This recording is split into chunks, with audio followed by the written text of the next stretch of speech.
No obligations, no binding pacts may hinder that mission. Very well. Mr. Justice, you may begin your cross-examination. What are you gonna do, Apollo? I'm going to find out the truth.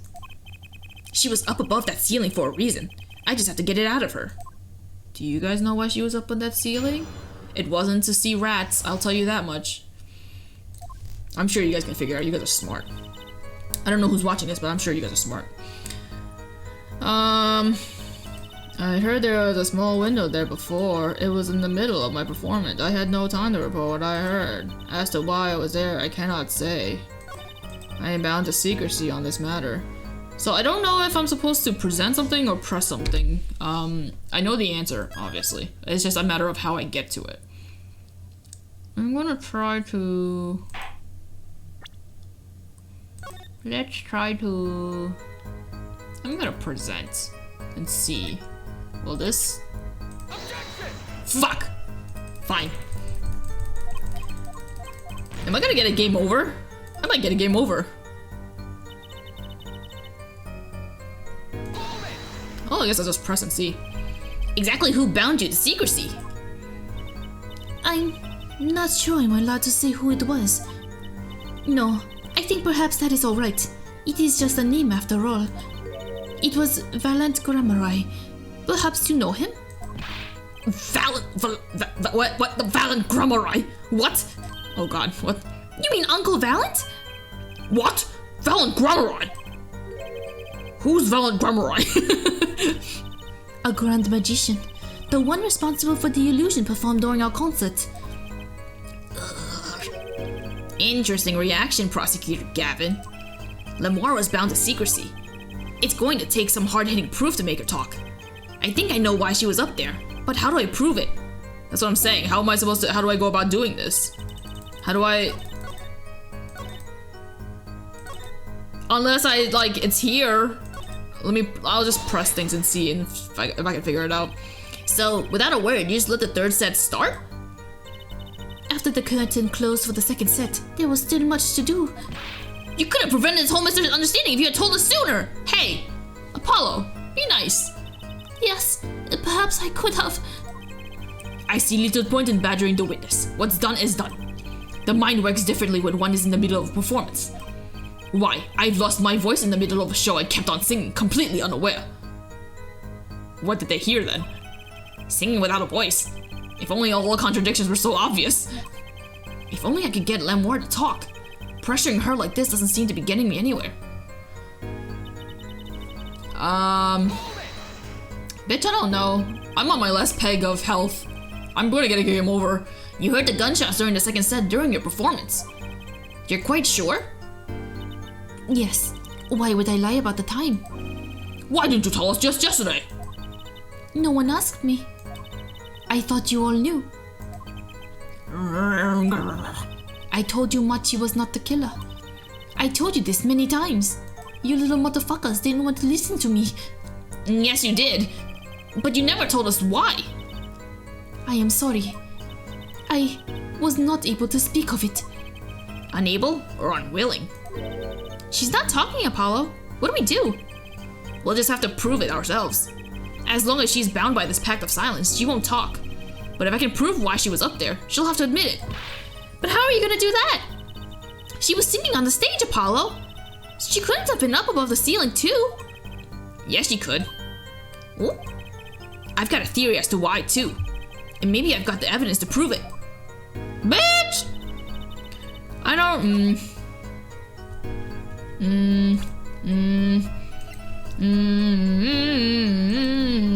I don't know how to present this. Is it this? This is my only... this is the only thing I can think of. If this is not right, then I'm gonna get a game over. Game over? Oh, I got it. Yeah, I did it. I mean, game overs in this game doesn't really fucking matter, but...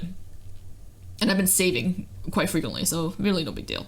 But sometimes it hurts to get a game over. Whenever I play Ace Attorney games, the first playthrough, if I get close to a game over, like if I'm on the last peg of health or something, I always double check the answers on the walkthrough just to make sure that I never get a game over. Because I don't want to experience a game over on my first playthrough. I know it's not that big of a deal, but I just don't want to die. So I always go through a playthrough. Same thing with Professor Layton, honestly. I'm just a... whatever. There's no reason for it, I just do it. Lamar, truth be told, the reason for your presence above that ceiling is quite clear. Especially when you consider what happened during your performance. What happened? Yes, it's all right here on this video. Sugar, sugar. Oh.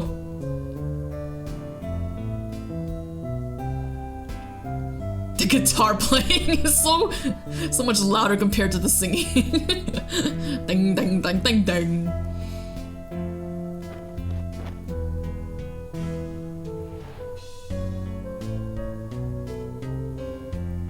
Bang, bang, bang, bang, bang, bang, bang, bang, bang, bang, ah!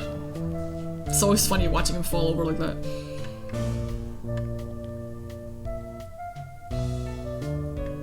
Oh, that's not the guitar. Oh, I thought that ding ding ding was the guitar. That's apparently not, because you can still hear it.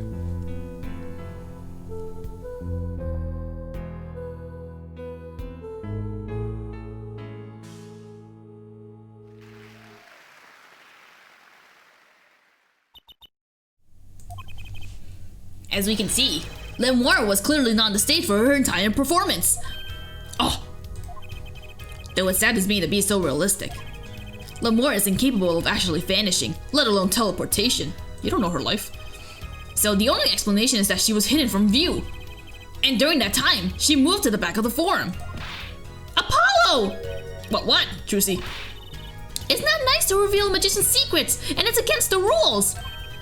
But I'm a lawyer. I'm not supposed to be nice. This is all very fascinating. But how is it possible? There is only 20 seconds between when she disappeared and reappears. She couldn't have moved that fast. Is something wrong, Prosecutor Gavin? This was his concert, his show. He knows how the illusion was performed. Bitch, he fucking knew and he didn't say anything until we said it. What an asshole. I love you, kisses. But also, you're a dick. Aha! He's just realizing his own oversight. Whatever. Let's look at the cross-section diagram again. Here, we can trace a route through the ceiling. It goes from the stage through the backstage to the rear of the forum. Recall Lemoire's testimony from yesterday. I was on my way from the stage to the backstage exit. There was something like a little window there. That's how I saw it. She went from the stage to the backstage exit. A perfect description of this route above the ceiling.